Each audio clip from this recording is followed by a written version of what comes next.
ایک حاجت تھی مولا علی سے، مولا کے در پہ جا کے کھڑا ہو گیا اور ایک ہفتہ گزر گیا، ڈیلی دعائیں کرنا مولا علی، یہ حاجت ہے چھوٹی سی، اس کو قبول کروا دیجیے۔ کہتے لیکن مولا علی نے وہ حاجت نہیں کی، کہتا اتنے میں کھڑا تھا ایک بدو عرب، صحرا نشین عرب، ان پڑھ عرب، بدو بولتے ہیں ان پڑھ آدمی، اس کو کوئی تمیز نہیں، کہتا وہ سیدھا آیا حرم امیر المومنین، نہ وضو کیا نہ پاؤں دھوئے، کپڑوں پہ مٹی لگی ہوئی، اور جیسے آیا آواز دیا ابوالغوث، اے فریاد رس۔ اس کی گود میں ایک بچہ تھا جو پیرالائز تھا، اس نے وہ بچہ کیا کیا، مولا کی زری کے سامنے پھینکا اور کہا ابوالغوث میرے بچے کو شفا، شفا کو ٹھیک نہیں دو گے تو علی آج کے بعد تیرے حرم میں نہیں۔ آیت اللہ العظمیٰ امینی فرماتے جب میں نے یہ بات سنی تو مجھے تھوڑی ہنسی، میں نے کہا یا رب میں اتنے دنوں سے آ رہا ہوں، دل ہی دل میں بول رہا تھا میں اتنے دنوں سے آ رہا ہوں، مجھے آج تک نہیں ملا، اور تم ایک ہی لمحے میں آ کر بول رہے ہو کہ علی نہیں دو گے تو آج کے بعد تیرے حرم میں نہیں۔ کہا میں عالم، میں سید، میں مجتہد، میں نے اتنی خدمت کی، مکتب علی کی، کتابیں لکھی، ایک ہفتے سے آ رہا ہوں ابھی تک حاجت نہیں ملی، اور تم ایک دن میں نہ نماز پڑھی، نہ زیارت کی، نہ وضو کیا، نہ پاؤں کو دھویا، نہ ادب سے مانگا، نہ صحیح سے سلام کیا، اور لے کے جانا چاہتا کہ اب یہ سوچ ہی رہا تھا تو جو بچہ اس نے رکھا تھا اس بچے کے وجود میں حرکت آنا شروع ہو گئی، وہ بچہ اپنے قدموں پہ کھڑا ہو گیا، مولا کی زری کا بوسہ دے کر اپنے بابا کی طرف دوڑا دوڑا گیا اور اس عرب نے بچے کو گود میں لیا اور کہا علی تیرا شکریہ، آج کے بعد تیرے حرم میں آتا ہی رہوں گا، اور یہ چلا گیا۔ آیت اللہ امینی فرماتے اس منظر نے مجھے بڑا دکھ دیا اور شکایت کی میں نے مولا سے، میں نے کہا مولا میں عالم نہیں، اتنی کتابیں لکھی آپ کے مکتب، نماز بھی پڑھتا ہوں، حاجت کی نمازیں، ذکر، ورد، مولا سب کچھ کر رہا ہوں، مجھے نہیں دے رہے، اور یہ عرب کا بدو جو پڑھا لکھا بھی نہیں ہے، ادب بھی نہیں ہے، مولا ایک پکار پہ آپ نے اس کی حاجت کو قبول کر دیا۔ تو کہتے ہیں میں نے شکایتاً بولا اس سے بہتر نہیں تھا مولا میں بھی بدو رہتا، اتنے سال حوضے میں آ کر پڑھنے کی ضرورت ہے۔ کہتے یہ کہہ کر گھر چلا گیا، نماز شب پر اٹھنے سے پہلے خواب کے عالم میں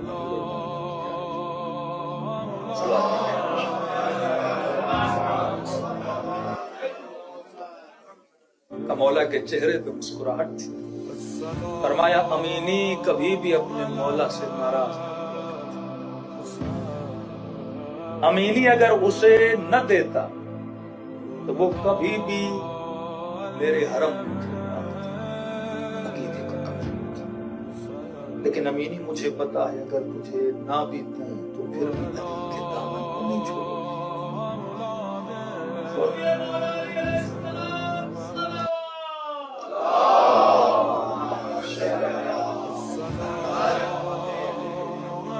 امینی تجھے نہ بھی دوں تو پھر بھی علی کے دامن کو نہیں چھوڑے۔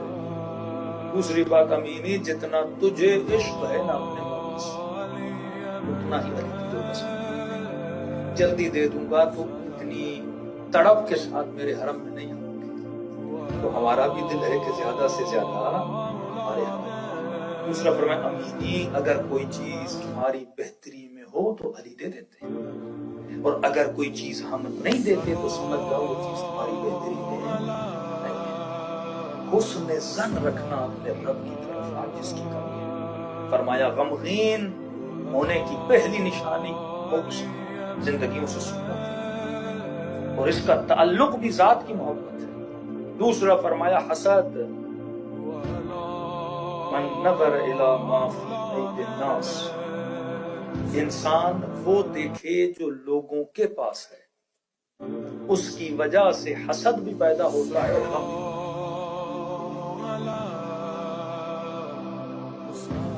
کر اپنی چھوٹی جھوپڑیوں کو گرایا،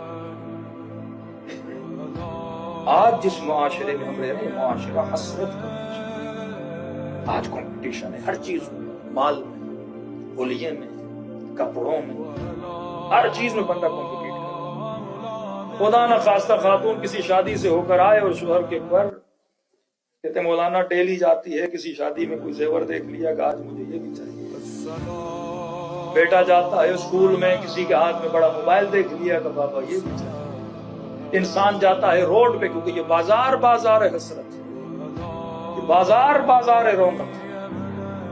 فرمایا کبھی بھی لوگوں کے مال کو دیکھ کر اپنی زندگی میں بے سکونی پیدا نہ کیا۔ جو اللہ نے دیا ہے اس اللہ کے دیے ہوئے پہ راضی۔ ہاں محنت کرو، زحمت کرو، لیس الانسان الا ما سعی، محنت کرو، اس کے نتیجے میں جو کسی یو کے کی آپ کو رپورٹ بتا رہا ہوں، انہوں نے رپورٹ نکالی 2 سال پہلے کہ اکثر یہاں کے یوتھ، اور ایک تو ایج ہوتی ہے نا کہ 30 کے بعد، لیکن 15 ایئرز سے لے کے 25 ایئرز تک کا ریشو نکالا گیا کہ اتنی کم ایج میں یہاں کا جوان ڈپریشن کا شکار ہے، انزائٹی کا مریض ہے۔ اور ریزن نکالا کہ یہاں کا جوان بچے اور بچیاں اتنی ڈپریشن کی شکار کیوں ہیں یا کیا مسئلہ ہے، تو پتا چلا کہ انسٹاگرام کا زیادہ یوز کرنا ڈپریشن کا باعث ہے۔ پھر کا انسٹاگرام سے ڈپریشن پتا یہ چلا کہ انسٹاگرام میں یہ جو اپنے پکچرز اپلوڈ کرتے ہیں اس پہ 3 طرح کے فلٹر ہوتے ہیں۔ آج لوگ ہمارے ساتھ فوٹو نکلواتے کہ مولانا یہ موبائل اچھا نہیں، آئی فون سے نکالے۔ اس بندے کو اپنی شکل اچھی نہیں لگتی، آئی فون جب تک فلٹر نہیں۔ وہ کہا انسٹاگرام پہ فوٹو اپلوڈ کرنے کی وجہ سے یہ تقریباً جوان کس کا شکار ہیں، ڈپریشن۔ ہوتا یہ انسٹاگرام انسان کے فیس پر 3 طرح کے کیا لگاتا ہے، فلٹر لگاتا ہے۔ مطلب نیچرل بیوٹی سے بھی تھوڑا اور آگے اس کو اور زیادہ خوبصورت دکھاتا ہے، 3 فلٹر۔ اب کہتے ہیں یہ بچیاں یہ بچے اپنے جتنے فوٹو لگا رہے ہیں فلٹر کے ساتھ لگا رہے ہیں۔ اب کہتا ہے ڈیلی بیسس پر ان کے وجود میں غم آتا ہے۔ وہ غم کیا ہے کہ انسٹاگرام پہ فوٹو لگا لی، اب 24 گھنٹہ وہ خود کو کس پہ دیکھ رہی ہے، انسٹاگرام پہ۔ یہ خود کو کس پہ دیکھ رہا ہے، انسٹاگرام پہ، اور وہاں پہ کیا دکھ رہا ہے، خوبصورت دکھ رہا ہے، حسین دکھ رہا ہے۔ اب ڈیلی صبح اٹھتے ہیں خود کو آئینے میں دیکھتے کہتے یہ کون ہے،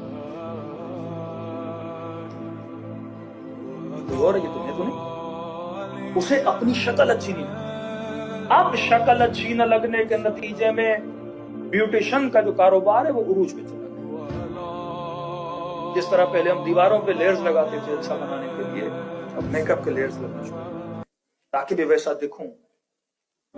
مختلف قسم کے آپریشن، یہ بوٹاکس آپ دیکھتے ہیں، کبھی گالوں کے، کبھی ہونٹوں کے، ہو رہے ہیں۔ انسان اپنے وجود کو صرف کیا دکھانے کے لیے، نگاہ حسرت، کسی اور کے چہرے کو دیکھتا کہتا میرا ایسا ہو، کسی اور کی شکل کو دیکھتا کہتا ایسی میری ہوتا ہے۔ ایون اپنی شکل کو ود فلٹر دیکھتا ہے، اسے وہ مثلا جو اللہ نے دیا وہ پسند نہیں، جو فلٹر والا ہے وہ اسے اچھا لگتا ہے۔ یہ ایک فیک دنیا میں رہنے لگا۔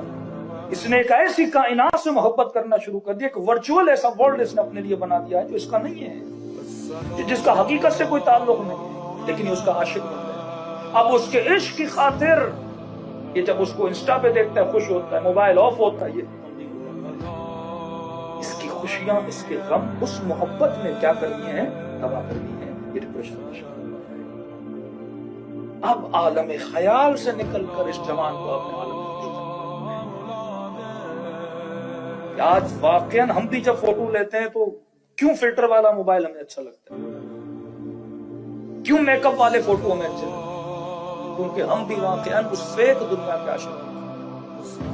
یہی فیکنس یزید دکھاتا تھا کہ مولا حسین کو قتل کرو گے اتنے سکے دوں گا، یہ خیالی دنیا تھی، اتنی دولت دوں گا، ابن سعد تجھے رے کی حکومت دوں گا۔ امام فرماتے تھے کتنے سال حکومت کرو گے، 50 سال تیری ایج ہو گئی، کتنے سال حکومت کرو گے، کتنے سال یہ تخت ملے گا، کتنے سال اس دنیا میں رہو گے، بالآخر تو تم سب کے جسم اسی مٹی میں مل جانے۔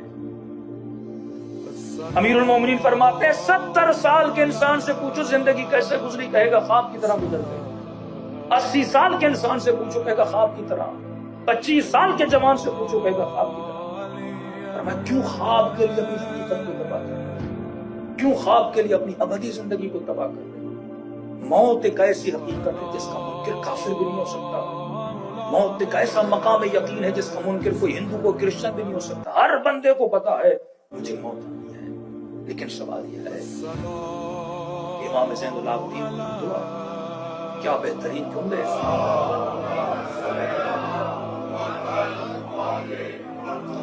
فرماتے مولا مجھے اس چیز میں مشغول